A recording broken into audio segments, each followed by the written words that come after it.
अस्सलाम वालेकुम वरहमतुल्लाहि वबरकातुहू। ये मेरी वीडियो यूके एडमिनिस्ट्रेशन रिव्यू का जो लोग पूछते हैं कि हमारा रिफ्यूज़ल आ गया, क्या हमें रिव्यू में जाना चाहिए एडमिनिस्ट्रेशन रिव्यू में या नहीं जाना चाहिए। अब इसके लिए चंद बातें हैं जो मैं आपको बता देता हूँ, उसमें इंशाल्लाह हर चीज़ ही आ जाएगी। सबसे पहली बात ये है कि जब भी आप एडमिनिस्ट्रेशन रिव्यू के लिए किसी बंदे से भी राय लेते हैं, चाहे मुझसे पूछते हैं या किसी से भी पूछते हैं, तो सबसे पहले उसको अपना केस दिखाइए कि आपका केस है क्या। आपका कवर लेटर कौन-सा था, उसमें जो रिफ्यूज़ल आया है, रिफ्यूज़ल लेटर, उसकी वजूहात क्या, वो रिफ्यूज़ल लेटर शेयर करेंगे।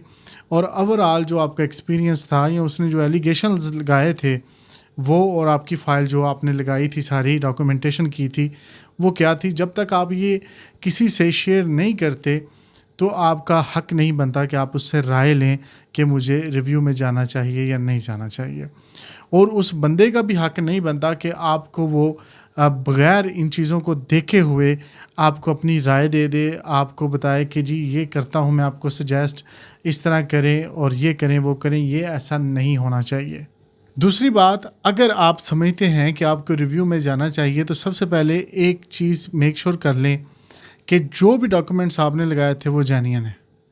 और जेन्युइन अगर हैं तो फिर आपको ये भी ऑप्शन पता होना चाहिए कि अगर इसके अलावा वो डॉक्यूमेंट्स मांग लें या लगाने पड़ जाएं, तो मेरे पास क्या मैं वो प्रोवाइड कर सकता हूं।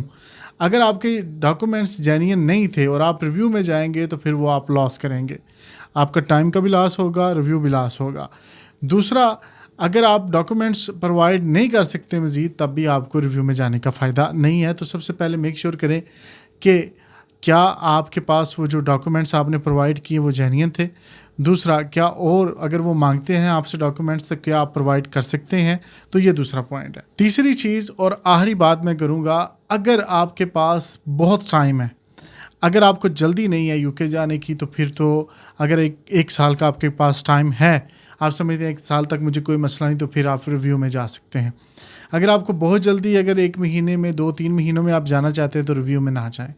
रिव्यू जो कम से कम टाइम ले रहा है वो 3 महीने का ले रहा है, और ज़्यादा से ज़्यादा ये 6 महीने का कहते हैं, लेकिन साल पे भी चला जाता है। तो आप ये याद रखिए, रिव्यू टाइम लेगा, और वो रिव्यू में डिसीजन कैसा आएगा ये भी कोई पता नहीं, क्योंकि वो डिसीजन अगर अपनी गलत जजमेंट पे भी आपको दे सकता है, दे देता है, तो आप क्या कर सकते हैं। तो ये जो चीज़ें हैं, इनको मद्देनज़र रख कर फ़ैसला कीजिए। और कोई बंदा भी, किसी से भी आप रिव्यू का या चीज़ों का मशवरा ले रहे हैं, तो जब तक आप उसको अपनी फ़ाइल नहीं दिखाएंगे, अपने रिफ्यूज़ल लेटर या डॉक्यूमेंटेशन जो आपने लगाई थी, जब तक वो उसके पास नहीं होगी, उसका हक़ नहीं बनता कि वो आपको ये बात बताए कि आप रिव्यू में जाएं या ना जाएं। और आपका भी हक़ नहीं बनता कि आप किसी से ये पूछें। अगर अब मेरी आप इन चीज़ों को, इन पॉइंट्स को मद्देनज़र रख कर आप पूछना चाह रहे हैं कि क्या हमें जाना चाहिए रिव्यू में, क्या अपील करनी चाहिए या नहीं करनी चाहिए, तो मैं कहूँगा कि नहीं करनी चाहिए। नया केस निकलवाएं, उसके ऊपर दोबारा जो है अपनी एप्लीकेशन करें। जो भी उसने कमियां कुताहियाँ आपको बताई हैं, उनको ख़त्म करके तो दोबारा से आप रीअप्लाई करें, और उसमें आपके 2-3 महीने में वीज़ा लग जाएगा। इससे जल्दी भी लग सकता है। तो आपका ये जो टाइम वेस्ट है वो बचेगा, पैसे भी बच जाएंगे।